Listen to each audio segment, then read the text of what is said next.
രാജസ്ഥാനിൽ നിന്ന് പോകുന്നതിന് മുന്നേ ആയിട്ട് ഇവിടെയുള്ള കുറച്ച് സ്ഥലങ്ങളൊക്കെ കാണണമെന്ന് ഒരു ആഗ്രഹം ഉണ്ടായിരുന്നു കേട്ടോ. ഏകദേശം അത്യാവശ്യം നല്ല സ്ഥലങ്ങളൊക്കെ കണ്ടിട്ടുണ്ടായിരുന്നു. അപ്പോഴാണ് ഞങ്ങൾ അറിഞ്ഞത് രാജസ്ഥാൻ്റെ സ്വിറ്റ്സർലൻഡ് എന്നറിയപ്പെടുന്ന കിഷൻഗഡ് ഒരു സ്ഥലമുണ്ടെന്നേ. അവിടെ നമ്മുടെ മഞ്ഞ് കിടക്കുന്നത് പോലെ ഈ മാർബിളിൻ്റെ പൊടികൾ കാണുമെന്ന് കേട്ടോ. എങ്കിൽ പിന്നെ അതൊന്ന് കണ്ടുകളയെന്ന് വിചാരിച്ചിട്ട് രാവിലെ തന്നെ അങ്ങ് ഇറങ്ങി കേട്ടോ. ഏകദേശം നമ്മൾ താമസിക്കുന്ന ജയ്പൂരിൽ നിന്നും 100-110 കിലോമീറ്റർ ഉണ്ട് ഈ കിഷൻഗഡിലേക്ക് പോകുന്നതിനെ. അപ്പോൾ പോകുന്ന വഴിക്ക് പകുതി ഒരു 50 കിലോമീറ്ററൊക്കെ ആയപ്പോൾ ഇറങ്ങി ഒരു കുള്ളഡ് ചായയൊക്കെ കുടിച്ചു. ഇവിടെ അതിന് കുള്ളഡ് ചായ എന്നാണ് പറയുന്നത് കേട്ടോ, ഈ മൺകപ്പിൽ തരുന്ന ചായ. പൊതുവേ നമുക്ക് രാജസ്ഥാൻ എന്ന് കേൾക്കുമ്പോൾ രാജസ്ഥാൻ മാർബിൾസ് ആണ് ഇങ്ങനെ ഓടി മനസ്സിൽ വരുന്നത്.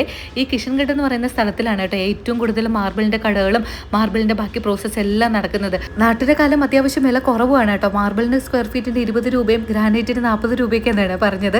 ഇതാണ് രാജസ്ഥാൻ്റെ സ്വിറ്റ്സർലൻഡ് എന്നറിയപ്പെടുന്ന കിഷൻഗഡ്. നമ്മൾ ദൂരെ നിന്ന് നോക്കിക്കഴിഞ്ഞാൽ മഞ്ഞ് വീണ് കിടക്കുന്ന അതേപോലെയാണ്, നിങ്ങൾക്ക് കണ്ടാലും അറിയായിരിക്കും. പക്ഷേ ഇത് മാർബിളിൻ്റെ ഡംപിംഗ് ആണ് കേട്ടോ. ഈ സ്ഥലത്താണ് ഏറ്റവും കൂടുതൽ മാർബിളിൻ്റെ പ്രോസസ്സിങ് നടത്തുന്നതും അതിൻ്റെ പൊടികളൊക്കെ കൊണ്ടുവന്ന് ഡംപ് ചെയ്യുന്ന സ്ഥലമാണ്. ദൂരെ നിന്നൊക്കെ നോക്കിക്കഴിഞ്ഞാലേ ഇതിപ്പോൾ സ്വിറ്റ്സർലൻഡോ കാശ്മീരോ ഒക്കെ ആയതുപോലെ തോന്നും കേട്ടോ. ഞാനിപ്പോൾ പറഞ്ഞില്ലെങ്കിലും നിങ്ങളിത് മഞ്ഞ് കിടക്കുന്ന പോലെയല്ലേ വിചാരിക്കുള്ളൂ. കൂടുതലും നവംബർ തൊട്ട് മാർച്ച് വരെയാണ് കേട്ടോ. ആ സമയമൊക്കെ ആകുമ്പോൾ നല്ല തണുപ്പായിരിക്കും. അപ്പോൾ ഇത് കണ്ടാൽ കറക്റ്റ് നമുക്ക് ആ ഒരു തണുപ്പും ഫീൽ ചെയ്യും. അപ്പോൾ കറക്റ്റ് ആ ഒരു മഞ്ഞിൽ നമ്മൾ നിൽക്കുന്നത് പോലെ തോന്നും കേട്ടോ. അതാണ് ബെസ്റ്റ് ടൈം ടു വിസിറ്റ് എന്ന് പറയുന്നത്. പിന്നെ ഈ വെള്ളം എന്നൊക്കെ പറഞ്ഞാൽ ലൈം വെള്ളമാണ് കേട്ടോ, അതായത് ചുണ്ണാമ്പ് വെള്ളം. കാത്തോട്ട് കുറച്ച് സമയം ആ വെള്ളത്തിൽ ഇറങ്ങി നിന്നപ്പോൾ തന്നെ കാത്തോട്ടിയുടെ കാല് പൊള്ളി കേട്ടോ. അപ്പോഴാണ് ഞങ്ങൾക്ക് മനസ്സിലായത് ഇത് ചുണ്ണാമ്പ് വെള്ളമാണതേ.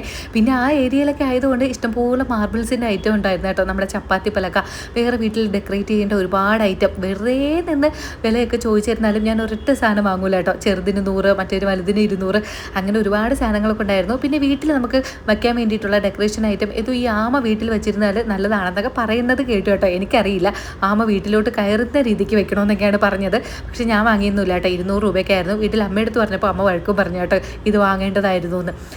എന്തായാലും അവിടെ നിന്ന് അതൊക്കെ നോക്കിയിട്ട് പിന്നെ ഞങ്ങൾ വരുന്ന വഴിക്ക് ഫുഡ് കഴിക്കാൻ കയറി കേട്ടോ. ഇവിടെ പിന്നെ എവിടെ നമ്മൾ ചെന്നിരുന്നാലും നല്ല ചൂട് സാധനങ്ങളായിരിക്കും കിട്ടുന്നത്. അപ്പം നല്ല ചൂട് തന്തൂരി റൊട്ടിയും അതുപോലെ സായി പനീർ, കടായി പനീർ, ബട്ടർ മസാല, അത് ഈ പനീറിൻ്റെ ഐറ്റംസ് മാത്രമേ ഇവിടെ കാണുള്ളൂ കേട്ടോ. അപ്പോൾ കറിയായിട്ട് അതാണ്. നോൺ വെജിൻ്റെ ഐറ്റംസ് ഒന്നും ഇവിടെ അധികം അങ്ങനെ കടകളിലൊന്നും കാണാറില്ല. പിന്നെ ഞാനുണ്ടല്ലോ വീട്ടിൽ നിന്ന് മെനക്കെട്ട് ഇഡ്ഡലി സാമ്പാർ രാവിലെ കഴിക്കാമെന്ന് പറഞ്ഞുകൊണ്ട് ആയിക്കൊണ്ട് വന്നതാണ്. ഒറ്റ മനുഷ്യർക്ക് വേണ്ട കേട്ടോ. പിന്നെ എനിക്കിത് വീട്ടിൽ കൊണ്ടിട്ട് കളയാൻ വയ്യ, കാരണം രാവിലെ പാടുപെട്ട് എണീറ്റുണ്ടാക്കിയതാണ്. ഞാൻ അവിടെ ഇരുന്ന് അതും കൂടെ കഴിച്ചേ.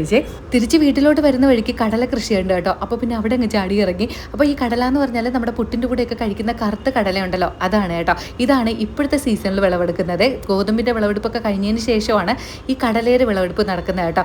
അവർ വിളവെടുക്കുന്ന കണ്ടിട്ട് ചാടി ഇറങ്ങിയതാണ്. കാണുന്നത് പോലെയല്ല കേട്ടോ, പാടുണ്ട്.